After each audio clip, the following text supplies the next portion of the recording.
All right, Ged, episode 8 of the Bad Batch reunion. Do you feel lucky, Punk? A reunion in more ways than one. And I like my steak extra well done. So, we're back. Yeah. Welcome back to my bubble. I've missed you. I feel so included now. Do you? Yeah. It's a very inclusive environment. Yeah. It's definitely a lot better to be back in person now. Yeah, it was strange when you came over to do this today. I was like, oh, you don't have to look at my crappy webcam. Yeah, it's like Mando reviews again. Oh, God, I miss Mando reviews. Shameless plug for the Mando review. Like, put one up that did well. Like, right. Oh, wait, no, this is live. Doesn't matter. Yeah. All right, then. I can't do anything. Okay, so let's talk Bad Batch. So, quick synopsis. We find Clone Force 99 still on Bracca.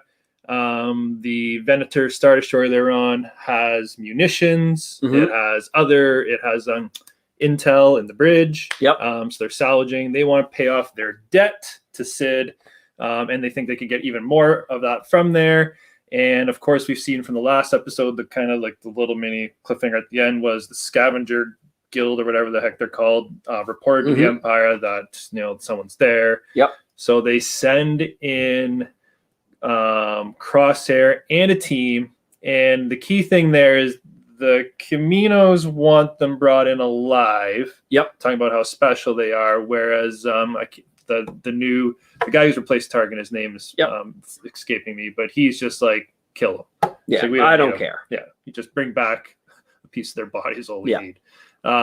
Just proof they're dead. Yeah. Yeah. So we send in Crosshair. We send in some troopers with them. And it's kind of a cool cat and mouse game throughout the guts of a Star Destroyer, which I thought was like setting up the episode was kind of neat. They go everywhere from, the artillery deck, which we see kind of briefly in like Revenge of the Sith, the opening battle, you can see the shells flying out as they're kind of blasting back and forth. So they're in there, cool little tense moment where they fire the gun off to kind of destabilize to get out of some hot water. Yep. And then they crawl through the giant ion engine. Again, some tense moments in there. But where I want to start, they make it back to the ship, and the troopers who were assigned to lock down Clone Forces 99 ship are all executed. Yep. And who do we see? The most unlikely bounty hunter in the world. I'll be honest, when I saw it, I'm like, Fennec Shen's back. She's coming back for round 2. Yeah, they had already set it up. It's Shen, she's made it. Yeah. We have one Cad Bane. Yeah. And this was a big shock because I'm always, thinking ahead, okay, who are they going to jam in this as the surprise character? Cad Bane didn't really come to my mind out of all the ones they could include. And part of that is because I don't know if you've seen it, but when Clone Wars first got canceled, they showed like outlines of like scrapped episodes, and one of them is a Western style showdown between Cad Bane and Boba Fett. And Boba Fett has that ding, that dent in his helmet. It was they had the blast off, right? And Cad Bane hits Boba there, but I believe in it, Boba kills Cad Bane. So even though he didn't die in canon, just like, Shaak Ti died in the deleted scenes of Revenge of the Sith, even though he didn't actually make it onto official canon and die, he wasn't a character I was thinking that they'd bring back. And the fact that he's back and his entrance was awesome. It was very good. And it's now it's where do we go from here? Yeah. Like, are we going to see Fennec Shen again? Is it going to be Crosshair, Cad Bane, and the Bad Batch? Yeah, is Cad Bane going to be a recurring villain now? Like, he handled, obviously, the regs, protecting it, and he, put one right in Hunter's chest. Which I thought he was dead for a minute. Yeah, I thought he was going to have to get put in Bacta or, like, that crazy thing Finn was in or something like that to, like, resuscitate him. It seemed okay. But, yeah, he took one right in the chest, which normally kills a stormtrooper or a clone trooper. So, it was awesome to see Cad Bane show up and like be completely badass and lethal. Well, he's always been a mischievous character. If I remember correctly, going even back to Clone Wars, he was always deceptive enough that you might think he's helping you. Yeah. But he always had his own agenda. And just to kind of jump back a couple, what I loved about this was how predictable Crosshair versus Bad Batch was. Like, he knew they would jam them. Yeah. And the Bad Batch even thought it's Crosshair, they're going to think we're doing this, and they change, and he's already 2 steps ahead. And he already changing. knew. Yeah, it just shows how what an incredible part of that force he was, right? Yeah, that was great. But he missed again. Yeah, he missed. And he doesn't miss. Yeah, and the other thing too, again, obviously plot wise and stuff like this, you need this to happen, but it was the typical.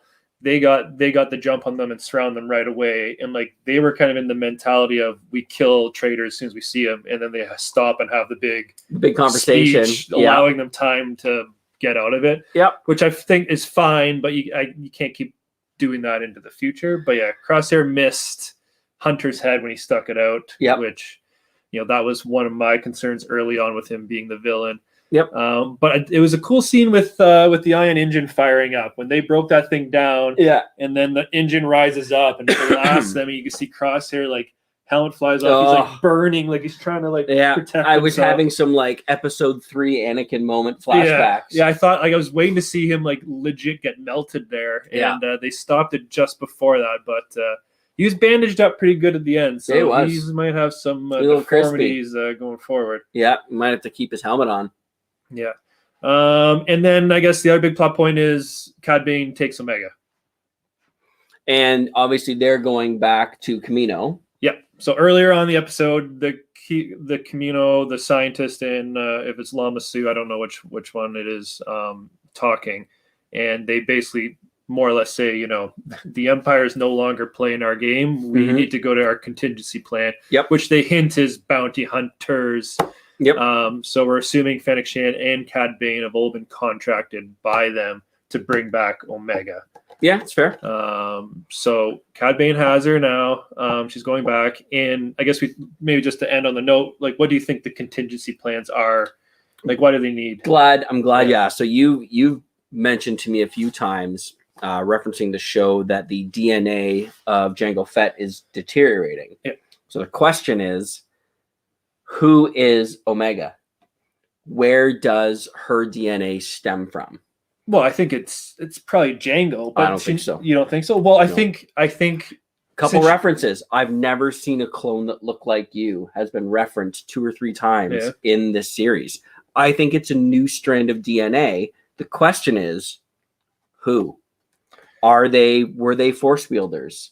If this is post Clone War after 99, is it a Jedi's DNA? Yeah, but don't you think it's more similar to like Boba Fett? If they captured Boba Fett in this scenario, Boba Fett would have unaltered DNA, which that they could restart their cloning program with. Yeah, I would have thought that if, like, first of all, she's female. Yeah. Name me another female clone. Don't worry, I'll wait. I don't know how the genetics work. They all look the exact same. So the reason I think it's not a Fett, or it's like chromosome. Jango's sister or something, like, I think this is a new DNA sample. Yeah. The question is, where do they get the DNA from? Because this is their contingency plan of how they're going to show that clones are still the best way to go. Well, I guess her DNA must be important, because I guess I'll reframe it this way: is if you're just looking to build an army of soldiers, why can't you? There must be thousands of suitable samples of DNA to build your DNA's got to be special, and I do not think it's a Fett. I do not think it's a Fett. I have no idea who it is, but I mean, obviously, it would be humanoid. Well, it's not going to be Ahsoka. It's not going to be, the non-human Jedis that were assassinated. Is it a Leia DNA? Nah. Well, your original theory was that her DNA was like all the Bad Batch together, right? Right. She has all the traits. Yep. But she's female. Yeah. It's not a single female clone. It's Star Wars, man. Star Wars magic.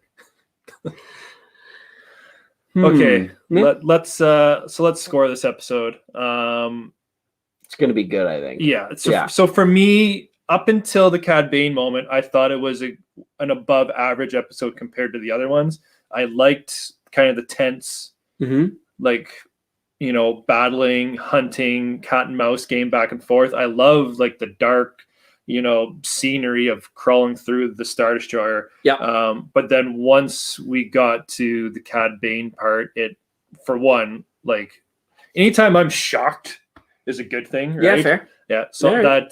that was great to see. I thought Cad Bane sounded awesome. Yep. I think his introduction was awesome. So like lots of points there.